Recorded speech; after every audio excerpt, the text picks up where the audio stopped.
dimanche 15 février, il est 5h55, nous sommes à 5 minutes du départ du demi-marathon de Fort Lauderdale. Les gens commencent à avancer dans le corral, donc c'est bientôt mon temps. Malheureusement, Shahida est blessée, je vais courir pour elle.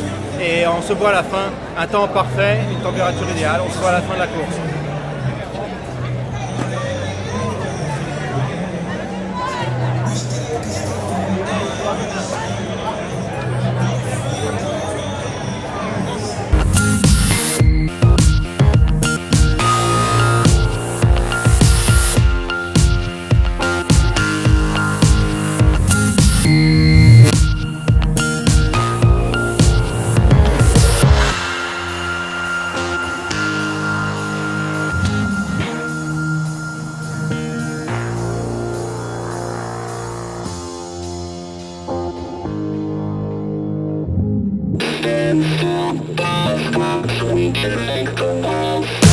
Le demi-marathon de Fort Lauderdale, le A1A, qui est le long de la route, vient de se finir.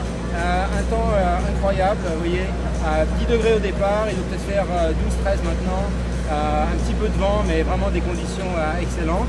Un parcours très plat, avec un pont, et puis une partie dans un parc, mais comme il faisait encore nuit, c'était assez, je trouvais un petit peu dangereux, parce qu'on ne voyait vraiment pas le sol.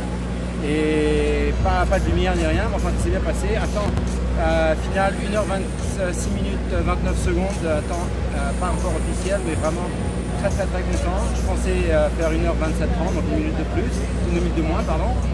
Je suis parti un peu rapide, mais bon, c'était un peu ce que je voulais faire. Je voulais voir comment les jambes se tiendraient. Et donc je suis passé vers les 8 km en 33 minutes, ce qui était un peu en avance.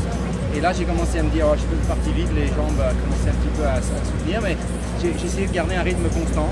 Après 15 km, j'étais en avance de près d'une minute par rapport au temps d'une 27, donc je me suis dit, maintenant il faut contrôler, je vais ralentir, mais contrôler pour essayer de bien faire peut-être moins d'1h27. Et puis à 2 marches de l'arrivée à peu près, je me suis dit, bon, on est presque arrivé, donc on va essayer d'accélérer, mais en gardant une bonne technique. Et puis le temps, un petit sprint à la fin, et de voir la pendule avec 1h26, ça m'a donné de l'inspiration et j'ai continué. Malheureusement, Shahida ne pouvait pas le faire, j'ai couru pour elle et elle était avec moi à chaque pas de la course. Voilà, bonne journée.